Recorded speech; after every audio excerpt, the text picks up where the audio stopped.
Facial recognition, perhaps one of the biggest technological advances in recent years. But what happens when technology like this falls into the wrong hands? Along with many other technologies like high-performance computers, drones, and specialist software, facial recognition will soon fall into a category known as dual-use goods. That means while they all have legitimate civil uses, they could also be abused by military, repressive regimes, or even terrorists. The export of European dual-use goods outside the EU is strictly controlled, and Parliament is voting on rules for the 21st century.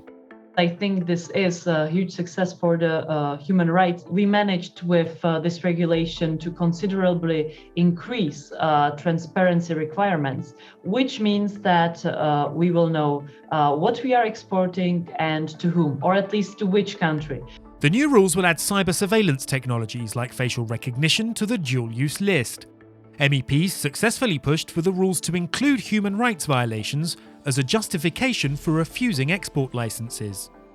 Along with more traditional dual-use items like chemical precursors for making explosives or lasers, the updated legislation means the EU has some of the safest dual-use controls in the world.